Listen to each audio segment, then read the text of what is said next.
Anand Chandran, the publisher of StormAsia.com, and this is our regular WED Web Chat, the Wednesday Web Chat. We talk about all kinds of things during these sessions, things that are topical, things that are current, and also sometimes things that are ever present. Like today's topic, culture and the arts. They're always there, they've always been there. And like it or not, I think you are involved in it in some form or fashion. But there are others who get more involved in it. They tend to start things around the culture and the art. They form troupes, they form little communities. Why do they do that? Well, we've got a few of them in our panel today, all practitioners, all having track records in the various sort of interests and areas that they're in. So it's going to be a lot of experiential discussions that we're going to have in today's session. I think the importance of art in society is sometimes not expressed enough. It's in many ways a foundational aspect of society. It helps us bring identity to ourselves. It helps us forge identity for the country, where we are, who we are with. And especially in a place like Singapore, which sees so many different races and cultures and religions coming in, it's a melting pot of so many different cultures. So it makes it challenging, on the one hand, to forge an identity because it is not homogeneous. But at the same time, it also makes it so rich and interesting because of the diversity that comes to play. Now, do we have time to experience all of this? Maybe not. Maybe we are sort of focused on one area and we want to do that and do that well and understand it well. But there are others who are quite happy to take in all these wonderful things that are shaping the platform in which we operate in. So today's panelists, very rich experience in all of them in the areas that they're functioning in. So you've got Aravinth Kumarasamy, who's the artistic director of Apsaras Dance Company. He's a Cultural Medallion winner in 2022. And he's been with Apsaras Dance since 2005. The company was formed in 1977, I believe. Yeah.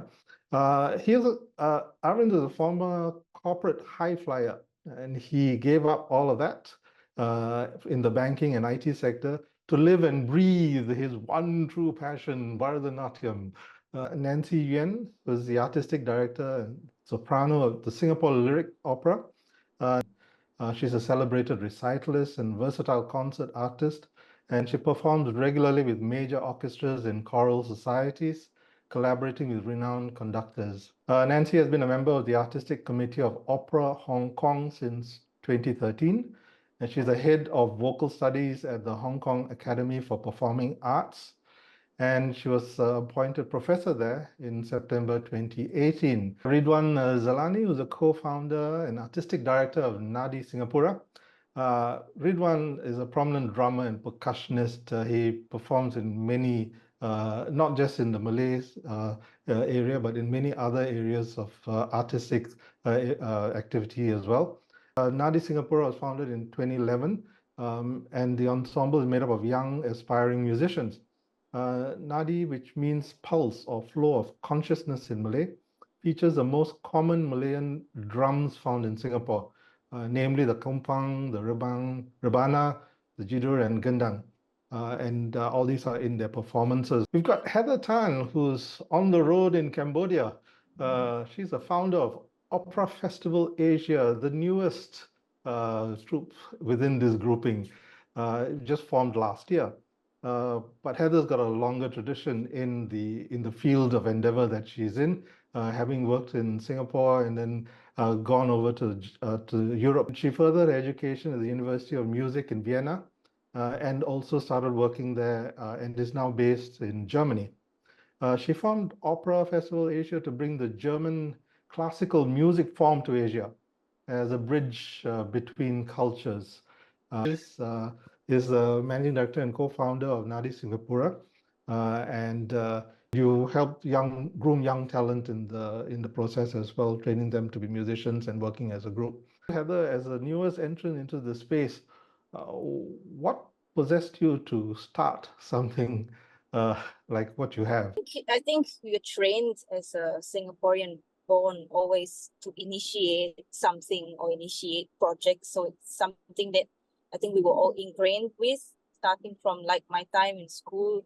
You were always there's always this thing in the part of the education system that like is you have to be leading a community or founding something to solve a social problem. And I think this kind of followed me all the way till the end of my JC days, where like, okay, what do I do with my life? I have to do something meaningful. I don't think I could do anything outside of music.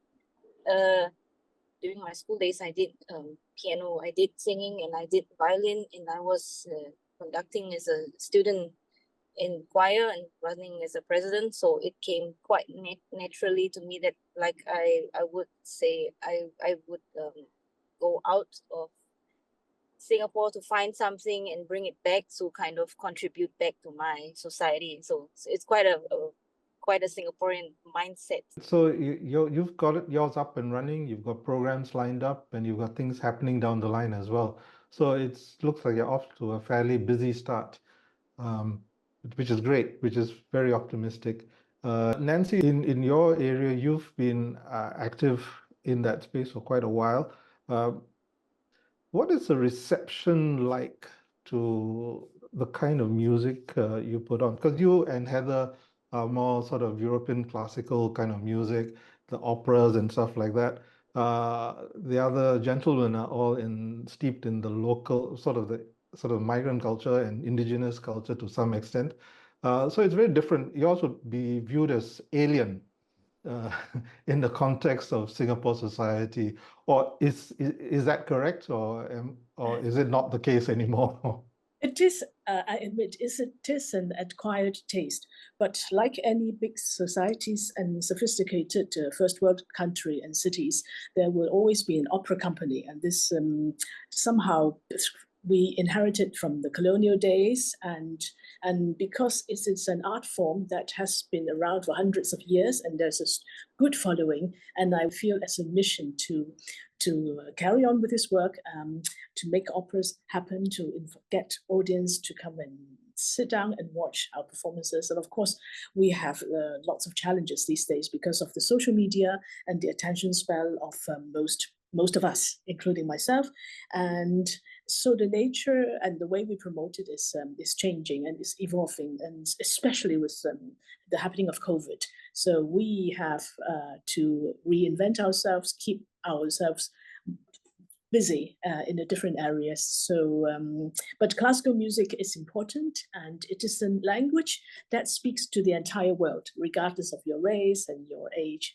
And it is long lasting because it is an art form that people can relate to, whether you're from any parts of the world. So I think that is the beauty of it, and that is my passion. I've been a performer for 35 years, and as a teacher, I've been teaching for 20 years, and I'm still very, very passionate about what I do, and I hope my little effort will pay and will get more people to come and enjoy this art form. I think it is important, and it's a kind of de-stress, and also it's such for opera it involves orchestra, chorus, lead singers, props and sets, designer, costume. So we are involving more than 100 people every time we do a production. So it's a big teamwork. So it is quite unique, and it is as I said earlier, an acquired taste. But once you experience it, people tend to carry on enjoying being part of it and also being in the audience as well. You said you've been teaching for about 20 years, right? 20 Mm. years ago and today, what's the makeup and approach and attitude of the students that you have? It's different because the students these days are very protective. They have parents, they are on their side, and the social media makes a huge difference. 20 years ago, we don't have mobile phones so as popular as today, and we don't get information as easily as today's. It's good and bad, but as a live performing arts form, we have to encourage people to go to the theatre to watch the performance rather than just watching it on the handphone, for instance. So it is more difficult, more challenging. Although at the same time, they can get access to view some of the previous performances online and from different parts of the world. That part of it it's good, it's encouraging. Like everything else in life, there's always pluses and minuses. So I would say students these days, they are more protective and being protected, and they need more encouragement and they need more explaining, and we need more patience to explain to them because their attention span is quite short. And their understanding of art form is also different from, say, 20 years ago. It's certainly very different from my days in my 20s and 30s. So like everything else in life, we just have to keep finding ways to explore and to encourage people in different directions. Aravinth, yours is also a very traditional old form. Do you find it challenging to get new people to join the activities of Apsaras? The interesting thing is that the art form that I practice, Bharatanatyam and Indian classical music, is actually ever evolving. So it's ever evolving, though we can trace back its roots to thousands years ago. But in reality, what we practice today is a modern version of what that has come down from. So I would only trace back the history to the last century of the form that we are practicing today, and it's changing as we speak, it's evolving as we speak.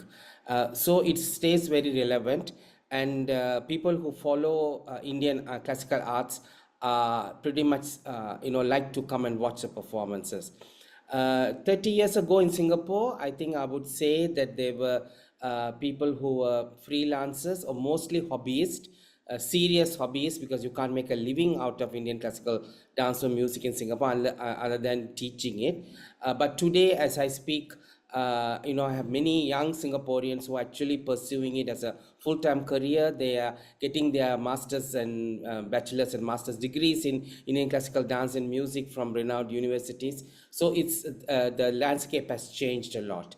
But for us to keep audiences coming and being relevant, I rely on two things. One is always thinking out of the box, so that we bring fresher ideas, new concepts.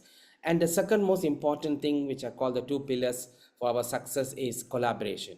So cross-cultural collaboration is something that that we have embarked on for the last 20 years, and it's kind of working. So we work with a lot of Southeast Asian art forms, artists. There's a common thread between Indian classical art forms and Southeast Asia. There's a 2,000-year-old text which actually is used by all of us in our own languages, but when we use the terminology, so I can speak to a Cambodian artist without knowing any word of Cambodian and them not knowing any English, we can actually collaborate because we have similar terminologies for various vocabulary that we use. So that's what I have taken on my journey to look at out of the box and do cross-cultural collaboration. Which has helped us, a small company of ours in Singapore, to be very much sought after in India. So I was able to bring back coal to Newcastle and ice to Eximos because they saw this cross-cultural collaboration, something that they don't know, they can appreciate, but they can understand, but something then unique that we do. So I think that has been how we have kept youngsters coming on board and new audiences coming to watch our shows. Do you find the purists frowning upon what you do because you're messing with the old ways? Yeah, so so the answer for that is I don't make any of my company dancers or musicians who are trained in Indian art form to mimic or pretend they know Cambodian music and Cambodian dance. So we bring them and juxtapose them together. So the purists are very happy because they see the nuanced way of doing it, and we are not meddling with the art form, because I strongly believe that if an artist is not trained in an art form, we should not try to mimic some others when we do collaboration. And of course, do a rojak out of it, which we are very famous of. Okay. Riduan, having just heard Aravinth's take on it, how does Nadi sort of approach the music that you are putting on and the audiences that you have attending your concerts? Okay. Hi everyone. It's really heartwarming to hear the passion from Nancy and Aravinth and Heather, and I think you guys articulate the intentions of where you come from very clearly, and I could feel that it is a journey, and similarly to yours, Nadi Singapura is born out of what we feel, what me and Yaziz felt at that point of time was a necessity. Nadi Singapura was born as a response to how we feel what is happening in Singapore during the early 2000s. We felt that although we are sitting in a plot of land in the middle of the Nusantara, the Malay archipelago, but we do not have an arts institution that is dedicated in the promotion of the Malay traditional art form. So, and because me and Yaziz, we are both percussionists and drummers of our own right, we felt the need with our experiences to come together to provide a space, a safe space for knowledge to be shared. And that was the start of everything. And then along the way, we are very thankful for the support from both the government and the community. We went through the route of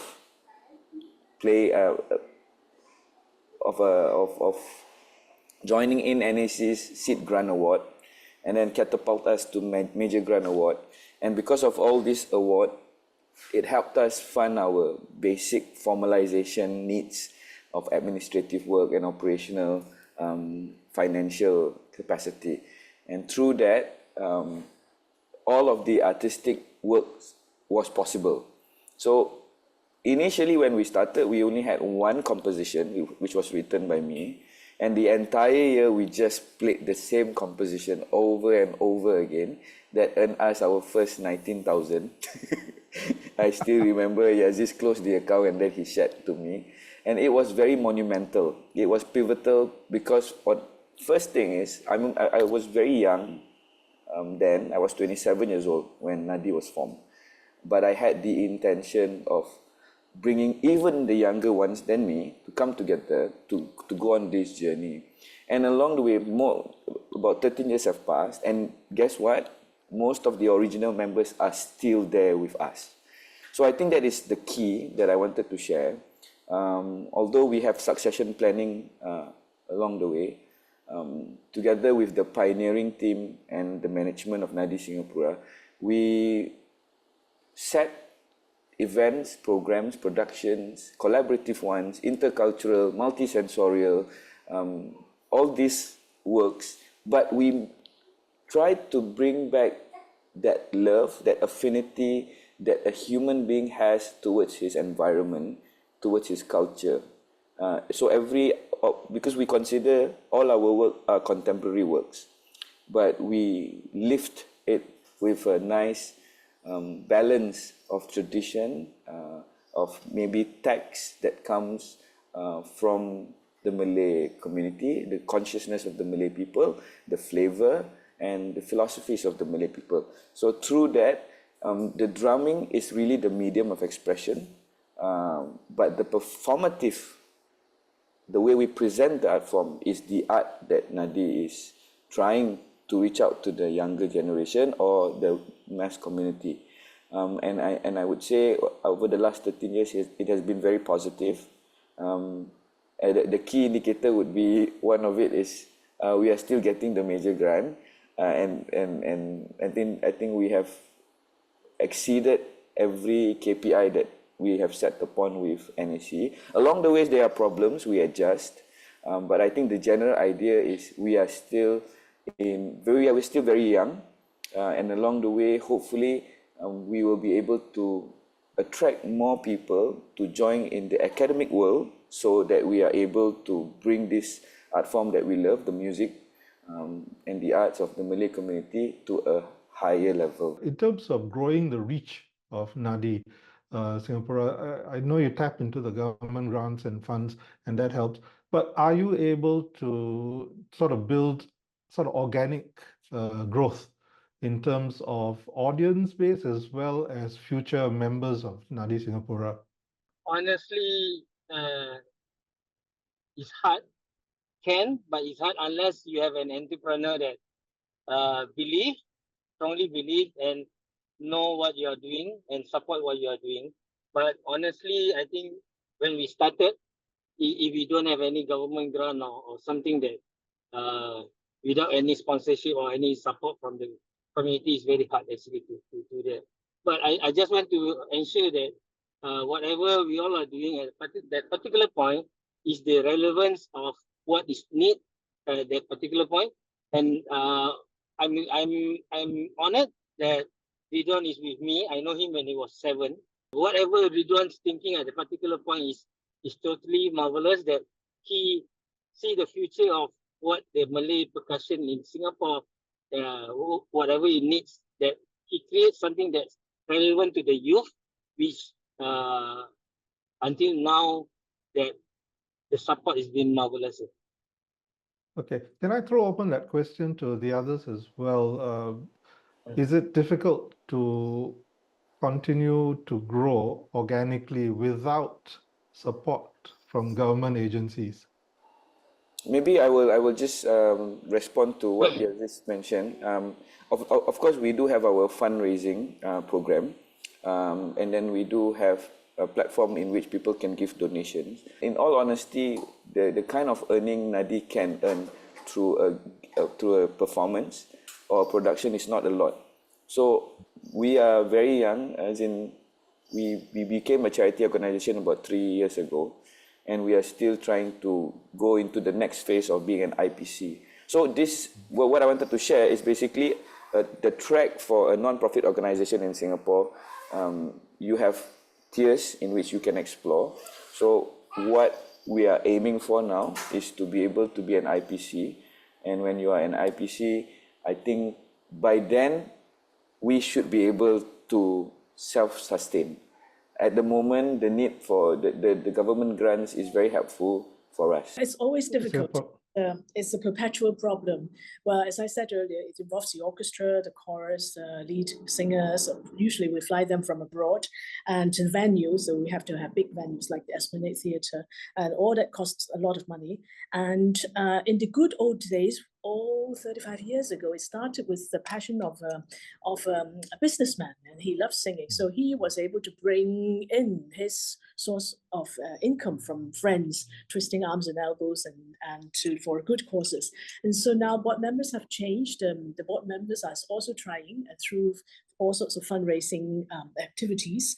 And so I cannot say it is a smooth path, because we have difficulties and there's ups and downs. Sometimes we have a lot of money, and sometimes we might go into the red for a while. And so like this year, and COVID we've been hit quite badly. And also now, in the last few years, 10 years now, we have competition with the smaller established establishments.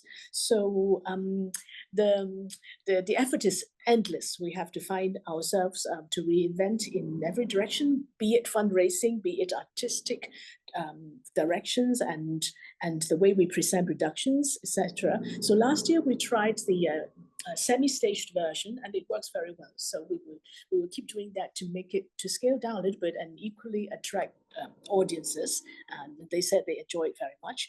And so it's not easy, but it keeps our mind working. And also sometimes some of the established sponsors, they also have other directions. So, and especially when there are natural disasters, etc. So they will always think that the health issues or children or cancer, whatever, they will donate more to that direction rather than an arts group. I'm sure that will echo well with my fellow friends here. So it's a continuing and perpetual struggle, but it's rewarding when there's money and when we can do big productions and when the audience actually say good things and with good reviews and all that. So yeah, so I have picked on some of the points just now from our fellow members here to do some give me an idea of cross-cultural collaboration. I think that would be a good direction for us. Heather, do you benefit from any of these grants and handouts, because yours is based out of Singapore, right? Me not, because my company is now based in Germany, so I run a lot of identities. I mean, this cross-cultural thing is basically what I move on. I'm very traumatized by stories from NAC, so I try not to really go towards NAC. We are funded through, different type of nationalities, involvement of European nationalities. This is depending on, of course, where the performances are held. I used to do it alone in Vienna, and like if you were a student, you kind of run things a little bit differently there. And of course, Vienna is a different kind of city where they really look to supporting all of you young people's Is there project. anything out of your Vienna experience that you feel could be applied in Singapore? Because you've Well, also been in the Singapore context before that, right? yeah, I mean, not so much. I mean, I didn't do production. Actually, I have not even found my identity as opera director before at all. I didn't even know this existed until I went to Vietnam. You have to work with many people to get things done. So you have to try to see who you work with and try to, bring the best out of each person. As a student, of course, sometimes these students, they want to do ambitious roles, or like costume designers want to show their work. So you just pick people and then they give their best in a production. And now a lot of them they really use this as their CV or whatever, and have really brought themselves to big opera houses. So there are results in like how we work together. Like now, when we do things, like I don't actually think I really have an audience in Singapore. So I was a bit like, I wouldn't say nervous, but like I was like, okay, let's just try to do this little German recital.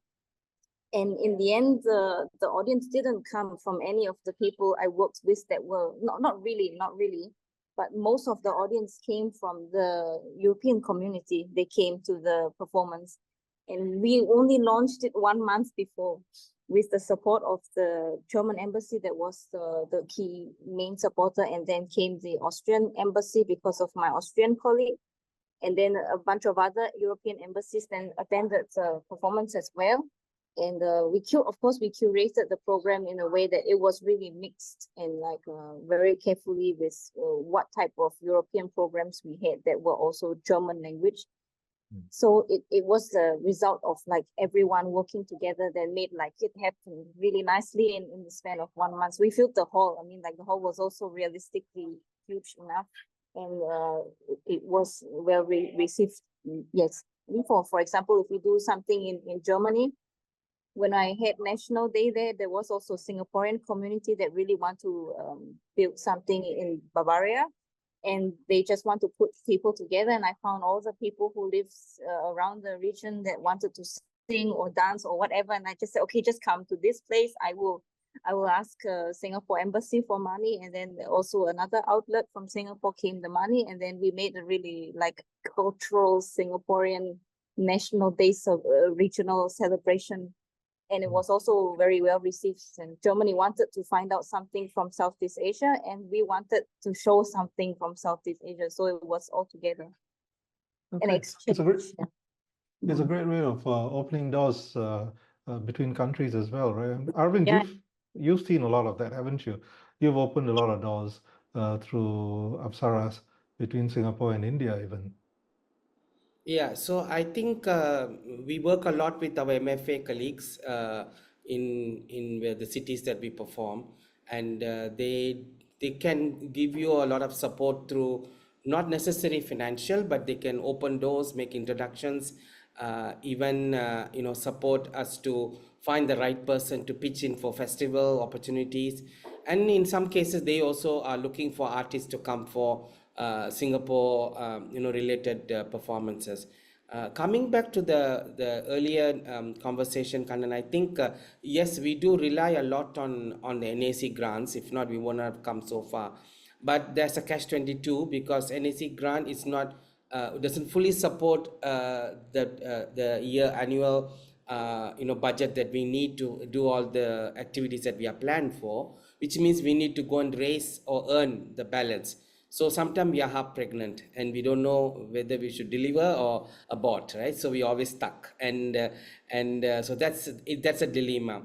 Though our art that we create are for multicultural audience to appreciate, so everything's in English, there are subtitles if they need, the literature, everything. I mean, from the flyer to the house program, everything's in English. Nothing is in Tamil or other Indian languages. We do get over the years, I've seen that we have grown the non-Indian audience very significantly. Sometimes even 60 to 70% of the audience are actually non-Indians. Yeah. So that being an achievement, the downside is that we are still expected to go back to the Indian business community to raise funds. The non-Indian community, business communities don't actually even entertain a conversation, let alone a rejection. So that's an issue for, I don't know whether Nadi is facing that, but we are kind of expected to raise money from our own ethnic communities. But our own ethnic communities can only do so much. And so they come back to me and say, but when I came to your show, you had so many non-Indians seated there. Why are they not supporting you? So that is where the dilemma is. For Singapore, Indian cultural scene is very vibrant. Actually, starting from July this year till November, every weekend there are 2 or 3 performances, all clashing with each other. And then we also have visiting Indian artists who are coming, let's say presented by Esplanade or others. So it's very vibrant. So there's so much happening and so little supporters who can support. So ticket sales, okay, if you are established brand, you do get support, and we price it affordable. We can't be ambitious in raising money through ticket sales. So this is the dilemma, Kannan. So we have NDC who's supporting us halfway, then the other half we don't know where to find. And then though we create program for everybody to enjoy, and they do come, but when you come to funding and sponsorship, then it's back to, they expect us to go back to our own little ethnic community. So this is where been a struggle. Yeah. Going back to my initial statement about how it is offering a platform for everybody to appreciate each other's cultures, why is it that doesn't translate into the business community? Why do you think the business communities just stick to their own sort of group that they will look after? I think it's been a kind of trend for too long, that probably post independent Singapore and the new Singapore, I think that was a conscience of saying, okay, we should support our ethnic communities, but it doesn't work in today's scenario, right? So I think the biggest issue that I face as an Indian performing company is that the larger mainstream supporters who support, let's say, SSO or support SCO or even support Singapore Dance Ballet and all that, they are looking for eyeballs, which means they are looking for 7 nights at Esplanade, which is not something feasible for us. So then the sponsorship conversation stops there. Okay, so if you can do big, if you can give a lot of eyeballs, there is money to go for. But then, as you rightly said, we are in a niche art form. We can't expect to do eyeball. And honestly, Indian classical dance or music can't be performed at the National Stadium. No way. It's not meant for that kind of audience. It's not a rock. It's not a Taylor Swift concert that we do. So for Taylor Swift, you can raise money. But for niche forms, it's a struggle, because they say, oh, how big is auditorium? I mean, the maximum we can go is 2,000 seats at the Esplanade Theatre. And that's 2 nights, let's say. But 2 nights at Esplanade Theatre sold out for an Indian dance form in Singapore is a great achievement. But for the sponsors, it's not good enough. I mean, the mainstream sponsors. I think there's in 2019, with the support of Esplanade, we managed to get the full house of 1,008, but it's only for 1 day. But the cost of that production is nearly to $500,000. But compared to the ticket sales, you lost a big sum of money. Yeah, I agree with Alvin that saying that we are not a company that can make money like Taylor Swift, presenting it in the stadium. The struggle is definitely there. I don't deny it, because I go knocking on people's door to tell them to program us, to hire us. And apart from the KPI track that we have, that is administered by NAC, we also create another track of commission works for us to allow us to earn more money.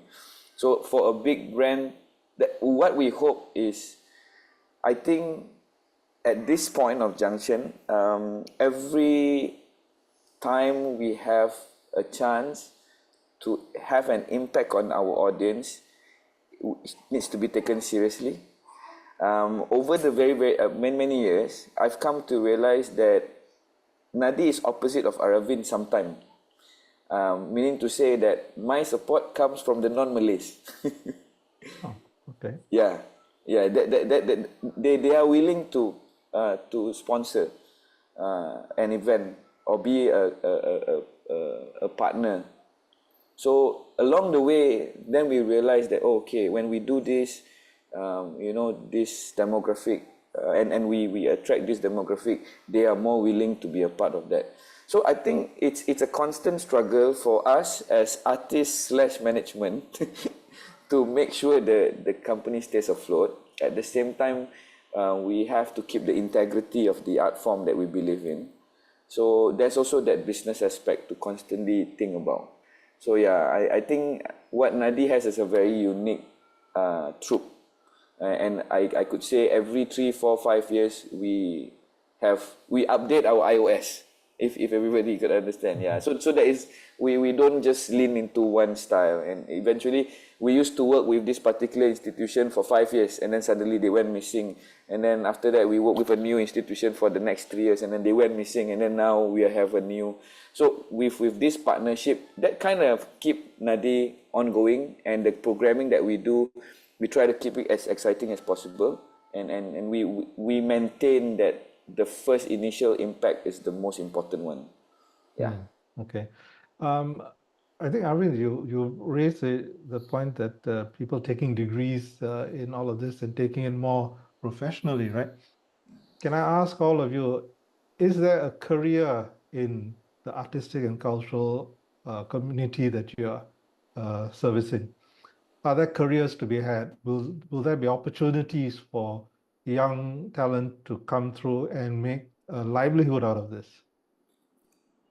May I say Let's start with you, something? Nancy. Yeah. Yeah. I think so, because definitely nowadays it's different. Now we have the Yonsei Conservatory, and we have Nafa and LaSalle. They've been grooming singers, and slowly there are names, local singers growing, and there is a career path. It's growing very slowly.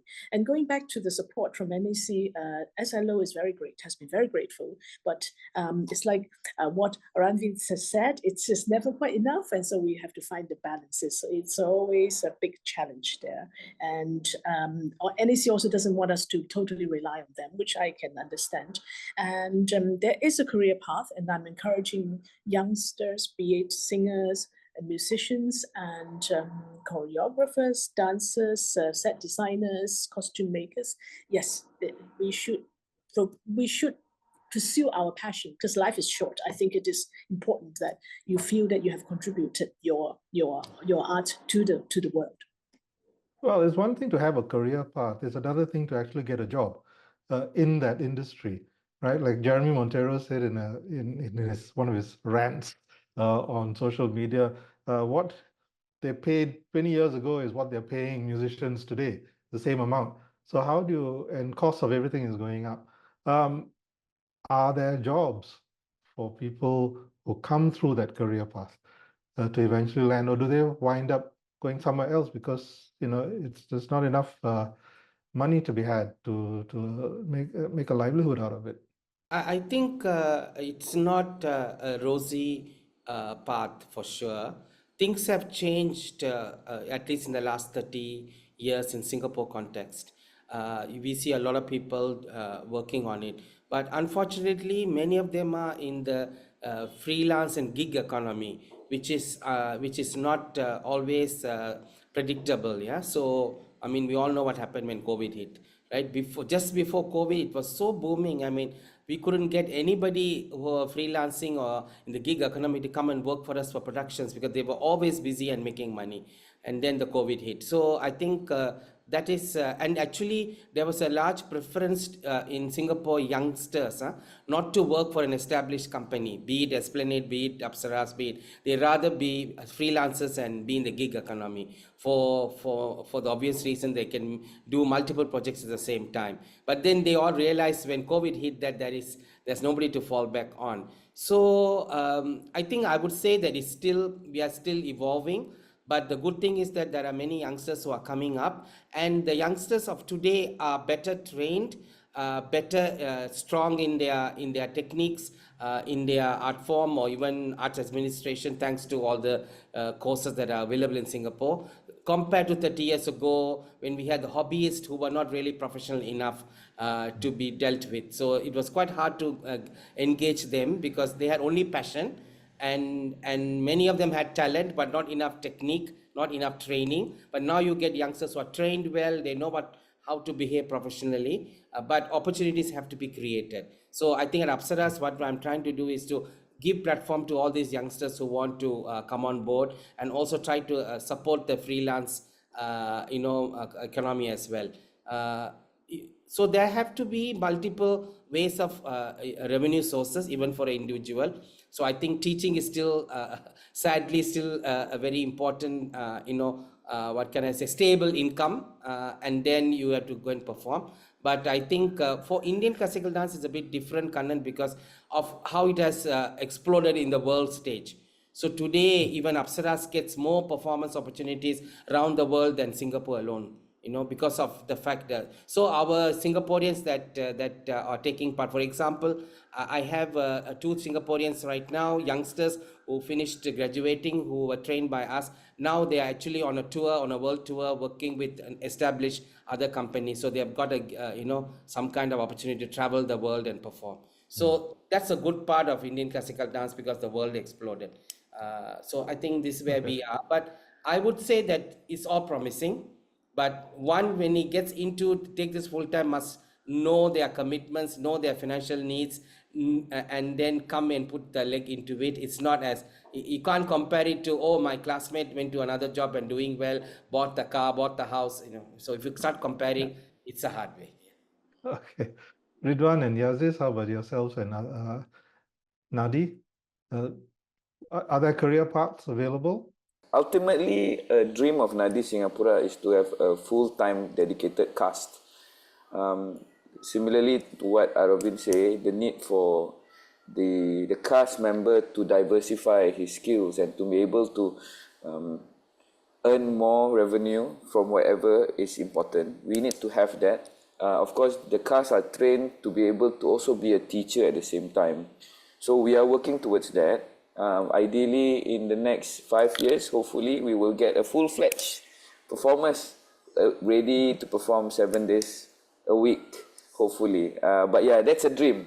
It's very tough, but yeah, it's what's life without challenges, right? So I personally, I've been a full-timer since I was in secondary 4, and I've been a trainer, I've been a teacher since. So I'm close to 20 years on 35 years on stage, 30 years on stage. So what I would say that the road is not straightforward. It's not predictable, but like I say, if you are able to have a mind that can connect the dots, meaning to say that I'm a percussionist and a drummer. Okay, being a percussionist is not enough, I need to be a drummer. Being a drummer is not enough, I need to be a composer. Being composer is not enough, I need to be able to be a music director. And then after that, with the skills that I have, who are the people who need my services? And there are people from the traditional track, they are from the modern music track, they are from the theatre, dance track, there's so many. So you must be open and you must interact with your fellow community. And hopefully from that, things just happen. And then don't be so calculative and always be a kind person. I think doors will always open up to you. Kanan mentioned that I'm playing with Wild Rice for Don't Call Him for Mr. Marikita. That's running. This is the final run of 3 weeks. It's an amazing show. And for example, I pride what Wild Rice have achieved as an arts group.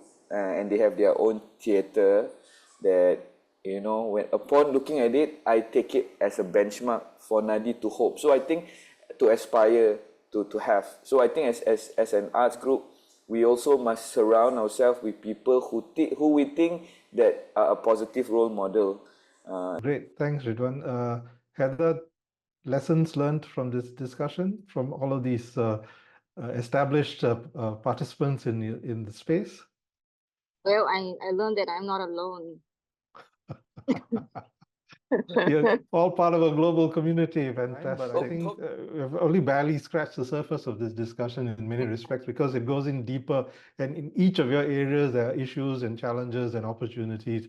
But I can see it's obviously it's the passion that drives all of you, and to push your organizations forward. That's, I suppose, a vital component of it. The collaborations are important, the opportunity to continue to grow and make it relevant to the changing needs of society, and taking full advantage of the opportunities that have come up as well, things like technology. Doing this sort of discussion, or even doing a part virtual, a hybrid performance, things like that are all opportunities to enhance your reach and widen it and connect with more people, right? Ultimately, that's what it's about, isn't it? It's about connecting with people. And the government does help in some way, but I guess if you can't stand on your own 2 feet, then it's no point being, waiting for handouts all the time, because it's a bit unrealistic, right? But all of you, Nancy, Riduan, Aravinth, Heather, and Yaziz, carry on with the fantastic work you guys are doing and have initiated.